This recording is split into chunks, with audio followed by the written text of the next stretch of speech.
see that the big man opposite me was trying, if anything, to stop him, that he evidently held the old gentleman in considerable respect, and could not venture to do so at all abruptly.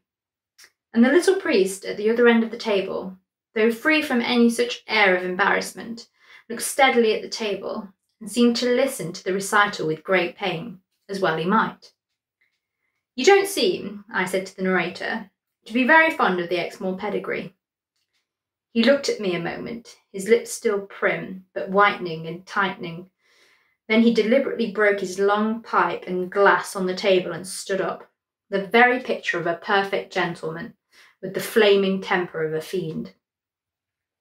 "These gentlemen," he said, "will tell you whether I have cause to like it. The curse of the heirs of old has lain heavy on this country, and many have suffered from it. They know there are none who have suffered from it as I have." And with that, he crushed a piece of the fallen glass under his heel and strode away among the green twilight of the twinkling apple trees. "That is an extraordinary old gentleman," I said to the other two. "Do you happen to know what the Exmoor family has done to him? Who is he?" The big man in black was staring at me with the wild air of a baffled bull. He did not at first seem to take it in. Then he said at last, "Don't you know who he is?" I reaffirmed my ignorance, and there was another silence. Then the little priest said, still looking at the table, "That is the Duke of Exmoor." Then, before I could collect my scattered senses, he added equally quietly, but with an air of regularising things, "My friend here is Dr. Mull, the Duke's librarian. My name is Brown." But, I stammered, "if that is the Duke, why does he damn all the old dukes like that?" "He seems really to believe," answered the priest called Brown, "that they have left a curse on him." Then he added with some irrelevance, "That's why he wears a wig." It was a few moments before his meaning dawned on me. "You don't mean that fable about the fantastic ear?" I demanded. "I've heard of it, of course, but surely it must be a superstitious yarn spun out of something much simpler. I've sometimes thought it was a wild version of one of those mutilation stories. They used to crop criminals' ears in the 16th century. "I hardly think it was that," answered the little man thoughtfully. "But it is not outside ordinary science or natural law for a family to have some deformity frequently reappearing, such as one ear bigger than the other." The big librarian had buried his big bold brow in his big red hands, like a man trying to think out his duty. "No," he groaned. "You do the man a wrong after all. Understand, I've no reason to defend him, or even keep faith with him. He has been a tyrant to me as to everybody else. Don't fancy because you see him sitting simply here that he isn't a great lord in the worst sense of the word. He would fetch a man a mile to ring a bell a yard off, if it would summon another man 3 miles to fetch a matchbox 3 yards off. He must have a footman to carry his walking stick, a body servant to hold up his opera glasses, but not a valet to brush his clothes," cut in the priest with a curious dryness, "for the valet would want to brush his wig too." The librarian turned to him and seemed to forget my presence. He was strongly moved and I think a little heated with wine. "I don't know how you know it, Father Brown," he said, "but you are right. He lets the whole world do everything for him except dress him. And that he insists on doing in a literal solitude like a desert. Anybody is kicked out of the house without a character who is so much as found near his dressing room." "He seems a pleasant old party," I remarked. "No," replied Dr. Mull quite simply. "And yet, that is just what I mean by saying you are unjust to him after all. Gentlemen, the Duke does really feel the bitterness about the curse he uttered just now. He does, with sincere shame and terror, hide under the purple wig. Something he thinks it would blast the sons of man to sea. I know it is so, and I know it is not a mere natural disfigurement like a criminal mutilation or a hereditary disproportion in the features. I know it is worse than that, because a man told me, who was present at a scene that no man could invent, where a stronger man than any of us tried to defy the secret and was scared away from it. I opened my mouth to speak, but Mull went on in oblivion of me, speaking out of the cavern of his hands. I don't mind telling you, Father, because it's really more defending the poor Duke than giving him away. Didn't you hear of the time when he very nearly lost all the estates?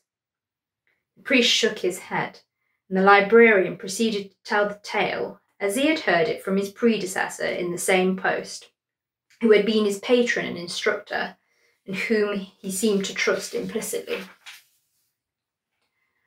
Up to a certain point, it was a common enough tale of the decline of the great family's fortune, the tale of a family lawyer. This lawyer, however, had the sense to cheat honestly, if the expression explains itself. Instead of using funds he held in trust, he took advantage of the Duke's carelessness to put the family in a financial hole in which it might be necessary for the Duke to let him hold him in reality. The lawyer's name was Isaac Green, but the Duke always called him Elisha, presumably in reference to the fact that he was quite bold, though certainly not more than 30. He had risen very rapidly, but from very dirty beginnings, being first a narc or informer, and then a moneylender. But as solicitor to the heirs, he had the sense, as I say, to keep technically straight until he was ready to deal the final blow. The blow fell at dinner, and the old librarian said he would never forget the very look of the lampshades and the decanters as the little lawyer, with a steady smile, proposed to the great landlord that they should halve the estates between them. The sequel certainly could not be overlooked, for the Duke, in dead silence, smashed a decanter on the man's bald head as suddenly as I had seen him smash the glass that day in the orchard. It left a red triangular scar on the scalp, and the lawyer's eyes altered, but not his smile. He rose, tottering to his feet, and struck back as such men do strike. "I am glad of that," he said, "for now I can take the whole estate. The law will give it me." Exmoor, it seems, was white as ashes, but his eyes still blazed. "The law will give it you," he said, "but you will not take it." "Why not?" "Why? Because it would mean the crack of doom for me. And if you take it, I shall take off my wig."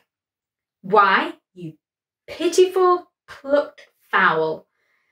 Anyone can see your bare head, but no man shall see mine and live." Well, you may say what you like and make it mean what you like, but Mull swears it is the solemn fact that the lawyer, after shaking his knotted fists in the air for an instant, simply ran from the room and never reappeared in the countryside. And since then, Exmoor has been feared more for a warlock than even for a landlord and a magistrate. Now, Dr. Mull told his story with rather wild theatrical gestures and with a passion, I think, at least partisan. I was quite conscious of the possibility that the whole was the extravagance of an old braggart and gossip. But before I end this half of my discoveries, I think it due to Dr. Mull to record that my two first inquiries have confirmed his story.